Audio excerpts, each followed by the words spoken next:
month by a score of 38-35, which we will discuss later this show. In soccer news, the number of French players stepping back from the national team ahead of the World Cup this summer, including Captain Renard, Katoto, and Diani. The reason being the current team system is not what it should be for them to perform at the highest level. Alexia Putellas wins the Best Women's Player of the Year award for the second time in a row. Also, Lionel Messi wins the Best Men's Player of the Year award for the 7th time in his career. Moving on to Major League Baseball, teams have reported to spring training and started games. One detail to look at is the new rules of pitch clocks, larger bases, and modified shifts. And in the National Hockey League, Rangers' Keandre Miller suspended 3 games for unsportsmanlike conduct after spitting in the face of Kings' Drew Doughty. Now back home to UD Athletics. The men's basketball team is the 6th seed heading into the CAA tournament this weekend. The men's lacrosse team has dropped in rankings from 10th to 17th after losing a close game to Villanova. The baseball team was swept by the defending champions Ole Miss to open their season, but won versus UMBC and 2 out of 3 against Stetson to have a 3-4 record. Now we'll throw it over to Tyler for a recap of the Super Bowl. Hey UD, Tyler Jacobson here. 16 days ago, we all witnessed an intense matchup between the Philadelphia Eagles and the Kansas City Chiefs. Let's break down some of the top stories. Eagles QB Jalen Hurts gave it his all out there, throwing for 304 yards, 1 touchdown, with 27 completions on 38 attempts. He was slinging it, hit A.J. Brown for a touchdown. They didn't use the run game too much. He was throwing it a lot. On the other side of the ball, Patrick Mahomes, with a semi-hurt ankle, still managed to get the job done, throwing for 182 yards, 3 touchdowns. He went 21 for 27 on completions. They definitely used the run game a bit more. A major issue with the game was the quality of the field.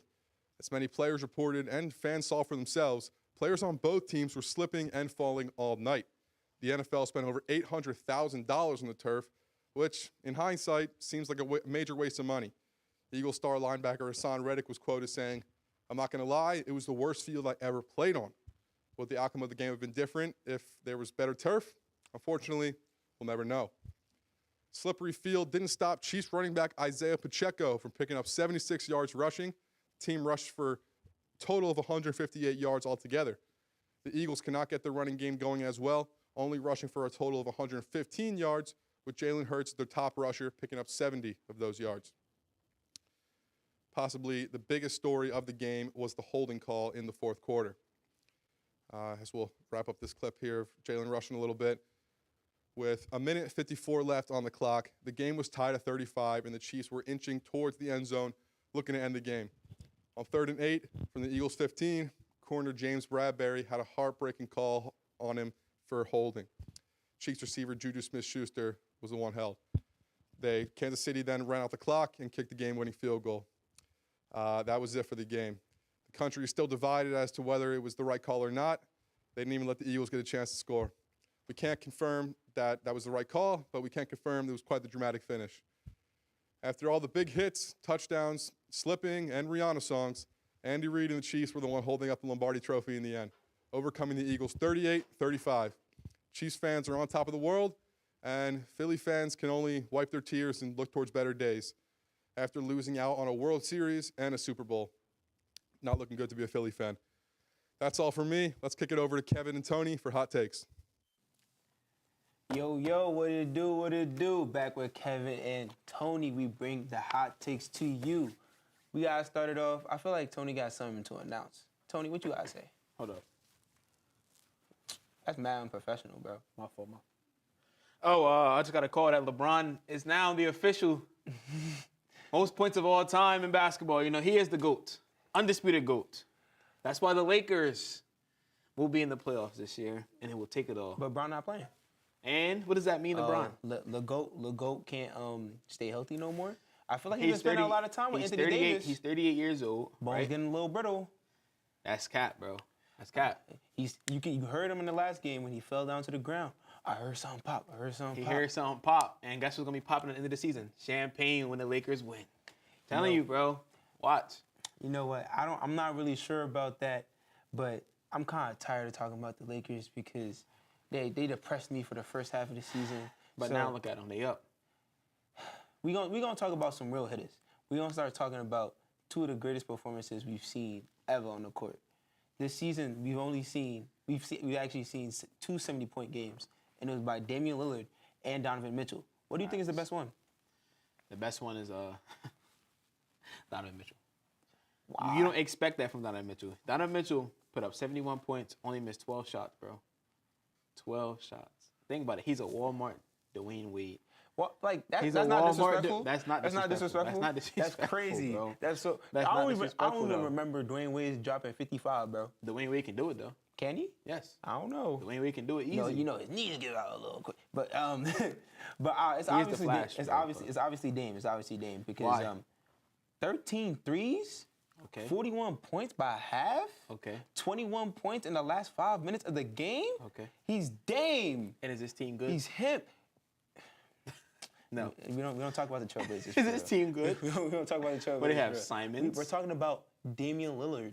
We're not talking about the Trailblazers. No one ever talk about the Trailblazers. We always talk about Dame. And Dame got 71.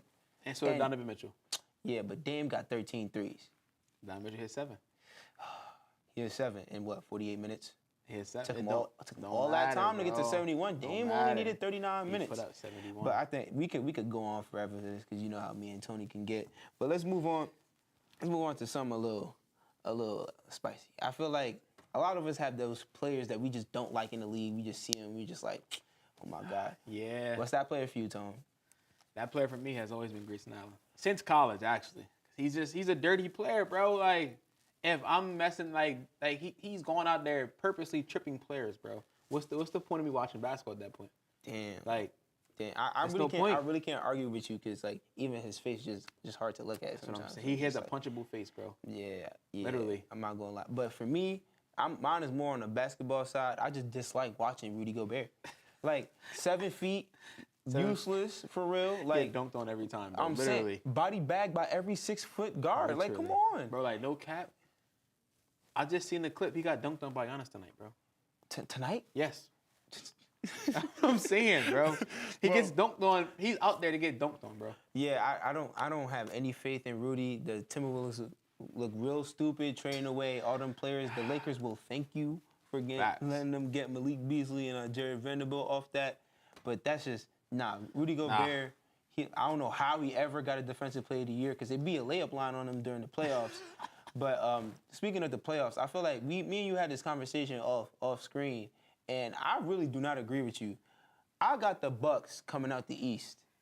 Why do you come out with the Celtics? I feel like it's easy, bro. Is it? He got Tatum, Uh-huh. Jaylen Brown, Uh-huh. Brogdon, Mm-hmm. Smart, Uh-huh. Williams, That's cool. Al Horford. That's cool. And Al Horford dunked on Giannis last year in the playoffs. That's calm. Dunked That's on calm. Giannis. It's calm. Giannis had 40 And, that game. and they're going to do it again. He can dunk on Giannis. It's And then the calm. Celtics, it's going to be Celtics and the Lakers. The Bucks probably going to make it to the What fairy tale are you watching? The Celtics second and the round. Lakers? The Bucks might not make it out the second round, bro. Who is gonna beat you think they gonna lose to the Sixers? You know they sorry. The Sixers I is know, sorry. I know Sixers you love is your sorry. Delaware Philly heads, but you know they are sorry. Let's not do Sixers this. are sorry. Giannis averaging 31 and 12. Okay. 31 and 12. Drew Holiday's an all-star this year. Who? Drew. Who? Drew. The man You see how that rhymes? The man It that just- tried it to was- airball in the All-Star game, bro. All-Star game. I don't even want to hear it. I don't want to hear it no more. It Nope, really nope. doesn't matter. Talking it, bro. He Talking can it, lock bro. up anybody on the court, and He locking up who? Devin Booker? Did you not watch the game over the weekend? Devin Booker was not playing well, Booker- and he was shaking him on offense as Devin well. Booker hasn't really played well, bro. I'm Have honest you? with you, bro. I mean, he hasn't been playing for real, but Drew Holiday has stepped up his game. Chris Middleton is coming back. They Yeah, took we'll him to see. they took him to 7 games last year, and I thought that was a. And then they added Brogdon, so it's going to be But then they're getting back to Chris Celtics Middleton. in 5. All right, Tone. When that time comes, we gonna have a little bet for you. All right, bet. Yeah, we gonna have a little bet for you. Whatever. All right, so Celtics in that's 5. Tone. All right, so that's it for us when it comes to hot takes. We really missed y'all during the break, but glad to be back, and we move on to the commercial.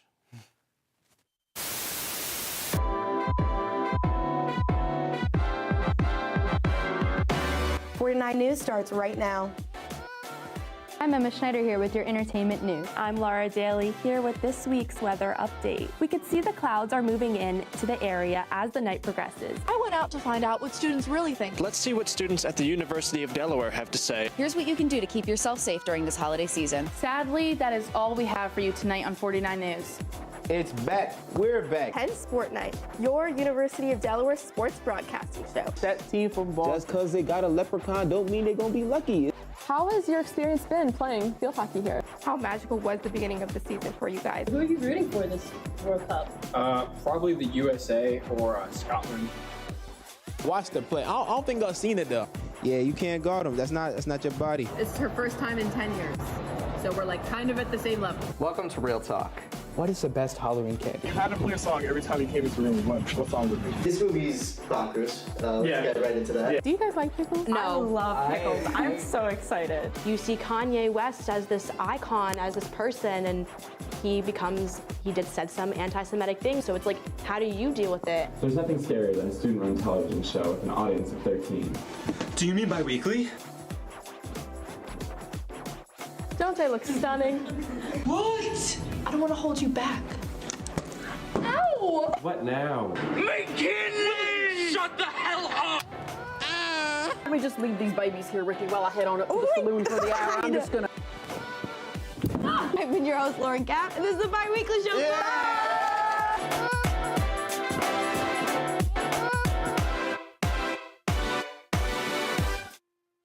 Hello, and welcome back to Hens Sports Night. I am Faith Bartel, and today I am joined with Xanthius Sullivan here. He's the captain of the UD cheer team, and he's here to talk a little bit about that. Hi, Xanthius. What's up, guys? How you doing? So should I refer to you as Xanthius, or do most people call you Z? Most people just call me Z. All right, so I'll call you Z.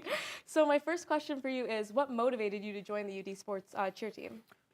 So as you know, being my friend freshman year, I was like really into football through high school, but then I had a back injury. So when I came to UD, I kind of just like took a year off trying to like recover, but like I missed that like team aspect. It was like something that was like missing from my life. So I got an email one day right before COVID to try out for cheer, and I was like, might as well try.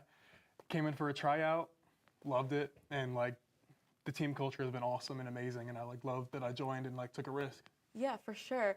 Do you feel like joining the cheer team has kind of helped you recover from, I'm sure having an injury was like a very mentally like trying time for you because you couldn't play a sport that you loved, but you felt like joining the cheer team has kind of helped you overcome that? Oh, definitely. I feel like just like the culture we have is like everybody's like a family. So like even like I'm dealing with an injury now with my shoulder, but like it's just driving me to like do better and be better because I want to be back on like the mat with them and things like that. Yeah, that's awesome. So when did you know that you wanted to become captain of the team, and what was the process kind of becoming captain like? So the previous captain before me was my friend AJ. He was the captain for 2 years. He's Keto pretty much got me like started with stunting and things like that. And like once I was on the team for 2 years, I kind of like started to realize that like people respected me and things like that. And I was like, I kind of like want to make this my team and like give everybody the drive that I have. Yeah. So I was voted in. The coach agreed, and it was just took off from there. What kind of qualities do you think you possess that make you a good captain? I know you said you had the drive and had a vision for what the team could be like, but what do you think has been most helpful in helping you like run the team? I think respect is a big one, especially because like with college, a lot of people come in, and some people come in with egos, but some people come in and they want respect from everybody. And I feel like even though like I was the captain and like I had more experience than a lot of other people, I gave them that respect right off the bat, so they respected me in return, and so like it was just respect throughout the team. Yeah, that's awesome. So I do want to talk about nationals. I know you were in Orlando this January, correct, for nationals. So what was that experience like? Nationals is a great experience. Going down to Florida, it's automatically like that warm weather compared to Delaware. But just being around like a culture of cheer and like just walking around like ESPN, Wide World of Sports, and seeing all those teams, it's just like an awesome experience. Yeah, for sure. So can you take us through how nationals went? Some of the events, the emotions. I know you guys are 3-time national champs now, so what was that like? It's awesome. Like going in, so like I'm a 3-time national champ. Like the program itself has won game day 5 times in a row. Oh wow! So like being able to like continue that culture has been amazing.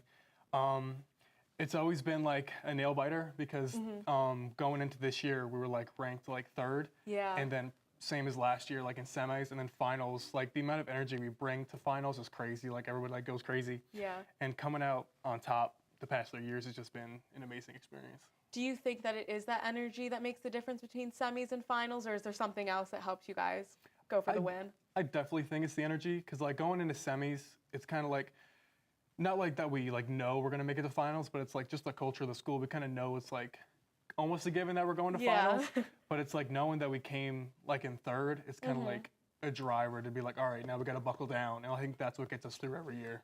Yeah, that's awesome. So I know we kind of touched upon this already, but how does it feel to be a 3-time national champion as somebody who kind of didn't start with a cheer background and now you have all of these accomplishments under your belt? What does that feel like? It's very cool, because like, as I said, like just being, this is my first year being captain and being able to like help with game day and like continue that like winning culture. It's kind of like something in my head. I'm like, oh, I had like a big part in that. So it's like, it's really cool. Yeah, I can imagine. You should be super proud of yourself too. Thank you. And so I have one final question. So as you said, I've known you since freshman year, since like we were both just little freshmen coming into UD, living on the first floor of Reading. How do you think being on the cheer team has shaped who you were from when we moved into Reading freshman year? I think it just made me more of like a humbled person, because like being from like a big football background and coming into cheer, it definitely like changed the stereotypes I had of cheer and just being like one side, like, oh, this is like rah-rah on the side of games. And like seeing that competitive side, it kind of like opened up my mind to like other things, like not just cheer, like being open-minded to like other sports, other things. Like even like this show, like I didn't know it was like a whole setup and everything. Like just made me more like respectful towards everything. They made me more open-minded. Yeah, that's so cool. Kind of opened up the campus to you for a way. Yeah. Yeah, that's awesome. Well, that's all I had. Thank you so much for coming to be on the show. No problem. My pleasure. Yes. All right. So now we're going to go. Aritz taught me how to play soccer last week. So we're going to take a look at that. We'll be right back. Welcome back to another episode of Faith Tries Soccer, starring me. We're going to do some soccer drills, some passing, maybe heading the ball and taking some shots. We'll have a special guest later in the episode. Stay tuned to find out who. I'm Maurice. I've been playing since I was 10. I've usually been playing midfielder, center mid. Recently, a couple years ago, I turned into a center defensive mid. I was on the varsity team for high school, and I haven't played since. I'm Faith. Last time I played soccer, I was in elementary school. I don't remember the actual playing of the soccer, but I remember the orange slices that they gave you. And I don't think Aritz brought me any today, so what are you gonna do? I guess we're just playing soccer. I'm Kate, I'm the camera woman. I played soccer as a kid, and then I played in middle school, and then I played on junior year on JV. I didn't really do much playing. I kind of sat on the bench, and I did fake a 4-week injury to get out of practice, but I have played soccer in the past, though I'm not very good. All right, so first we're gonna do headers, and we're going to use the front of our head, the forehead, and just do a motion going forward, and then try not to hurt yourself or get a concussion. Yeah, great. All right, just try to, yeah, there you go. Right to you. I'm not gonna, okay, I'm scared. There you go. That was good. There you go. That was fast. That was really good. I can't do that. That was a perfect arc. There's absolutely no shot in that one. I'll give you a toss. I'm ready. Sorry. Come on. I look at like the top of my head. I'm gonna be like brain damage. Oh! That was pretty good.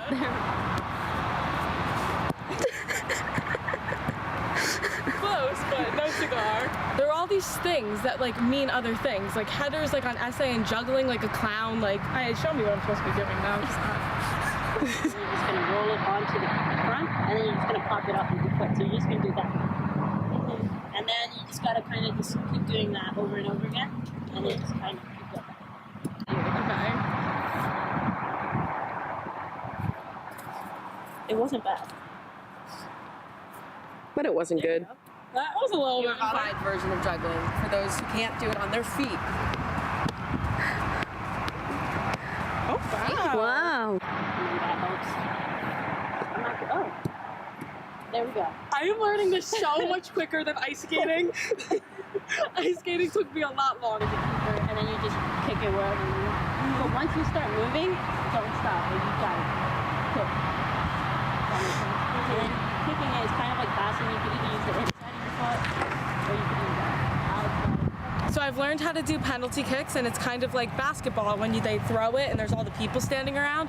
So it's the same thing. And Aretha is going to be my goalkeeper, but we'll see if she can keep up with me because I'm getting really good really quick. So do it that way, I feel.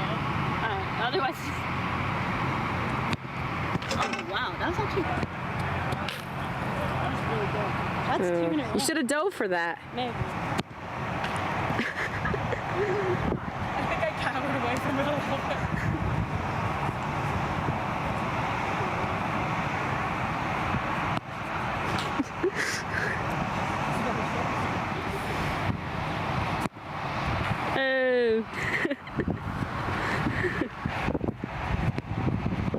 Yay! Alright, so now we're going to teach Faith passing, and it's basically your teammate, you just want to give them the ball. You know, sharing is caring. I can do that. Yeah, so you're going to put your non-kicking foot on the side of the ball, in the direction of the other player, and then the next foot you're just going to have a 90-degree angle, and then just kick it. There you go. Good at this one too. Not a surprise. Just comes naturally to me. You're a natural athlete. I am. Naturally athletic, gorgeous, smart, talented. Just keeps going. Alright, now we're going to do the ultimate showdown. We're going to scrimmage 1v1. Are you ready? I'm feeling confident, yeah. I think you might beat me, honestly. Alright. Let's get it. Let's get it.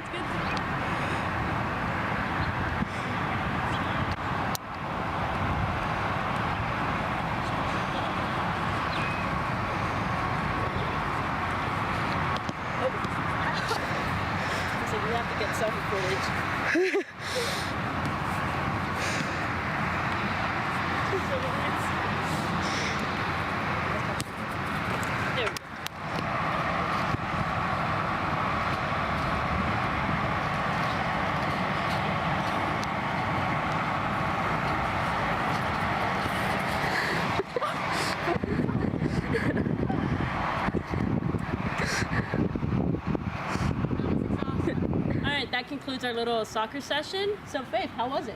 It was great. I had a lot of fun running around. Would you do it again? I would, and I think we need to do a cast scrimmage, team captains. Y'all better get ready. All right, see you next time on Faith Tries. In elementary school, my gym teacher called me the layup queen. You heard it here, folks, the layup queen. Basketball's next. Basketball's next. Hello everyone, my name is Chris and I'm here with Tony for this episode's run of college basketball game predictions for this upcoming week. Tony, one thing I can tell you is March is around the corner. It is. The madness can be felt everywhere. Every day we're closer to seeing the best college basketball programs compete at the highest level. And by far, as we can see that the Big 12 is the best conference right now at play. Players like Jalen Wilson averaging almost 20 points a game, Keontae Johnson leading Kansas State this year, and Grady Dick having the season he's having, only being a rookie. With that being said, let's get into this week's predictions. Tonight, Texas Tech at Kansas. The Jayhawks are right where they want to be, and I don't see Texas Tech giving Kansas any trouble down in Lawrenceville. I'll take Kansas on this one. Yeah. I don't really watch college basketball like that. But, you know, I used to watch college basketball, and Kansas was always good. I never even heard much about Texas Tech. I didn't even know they even had a basketball team either. So I'm going to easily go with Kansas on this one. It should be a blowout. Yeah. All right. Saturday, March 4th, perfect day for some Big 12 competition. Iowa State visits Baylor in Fort Worth. Let me tell you, Iowa State is not a road team, Tony. 6 road losses out of 8 in Big 12 competition. So out of the bat, I'm taking Baylor on this one. See, you know, there's always a thing that'd be like, don't doubt the underdogs, no matter what. So I'm going to go with Iowa State. I feel like that record is going to change. It's going to improve to Baylor in Texas. Come on. Yeah, they are in Texas. Iowa's just a few states up from Texas. So they're going to down the Baylors. All right, I'll hold you to that one. Kansas at Texas, 2 top 10 ranked teams. You can't ask for a better way to spend your Saturday afternoon. The Longhorns are an exceptional team when playing in front of their home crowd. So give me Texas. I'm taking the upset. The upset. I'm not taking no upsets. This weekend, we will not be upset. We will be happy this weekend because I'm going to pick Tech. Well, I'm going to take Kansas. We can't seem to agree on anything, huh? No, we cannot agree on this one. Not at all. Kansas will probably beat them by nearly 50 points. All right. Probably thinking 80 to 40. All right. 80 to 40. I'll hold you to that one again, too. Now some top 25 matchups, some Big East play. March 1st, Xavier visits the Friars down in Rhode Island looking for another top 25 win. Providence is a huge team at home and have shown they're a top-level program. So I'm taking the Friars on this one. Oof, yeah. I think the Friars will fry Xavier, It probably won't even be close. I never pretty much heard. Xavier was good probably a couple years ago, but I thought that was somebody's first name. Finally, we agree on I didn't even know it was even a college like that. Yeah. Some SEC play, March 4th. Number 2 ranked Bama visits 25 ranked Texas A&M. And trust me when I tell you, Texas A&M is a team, a great basketball program, and they're a tournament bound. Texas A&M upsets Alabama at home. Texas A&M got a basketball team, bro? I never even knew that. I thought they only had a football team. I'm going to text you, and we'll see about that one. Yeah, we're going to see because Alabama's going to win. All right, and it probably won't be close. Texas A&M probably got a bunch of football players on that team, bro. I'm going to be honest. They probably just threw that team together this year. Wait for my text. All right, I'll be waiting. All right. Switching conferences, the CAA tournament starts this weekend, and our Blue Hens are on a 3-0 run in their last 3 games, winning 2 on the road. Jameer Nelson Jr. has been exceptional, dropping 30-plus points in the last 2 games and being named CAA Player of the Week 2 weeks in a row. The Blue Hens play Northeastern on a Saturday night in D.C., and of course, there's no doubting this one. We're taking Delaware. We're taking Delaware going to the next round, being the 11th seed, and who knows, the madness might start there. I don't know why I'm even thinking about this Can't one. be thinking this one. I'm going with you, D. I hope they make it back to March Madness this year. I hope it won't be a first round L again. Can't happen. We need to go to at least the Sweet 16. Hopefully at least. Hopefully. I'm praying that we make it far enough this year so I can actually watch the game. Because last year I was in class, couldn't even watch it, bro. Not disappointed. All right. I log on ESPN, and they're down by almost 20 points. I was sad, bro. So this year, hopefully, they're up by 20 in the first round. Hopefully. So that's it for us this week. That was me and Chris with game predictions. And, we'll catch y'all next time. Hens Sports out.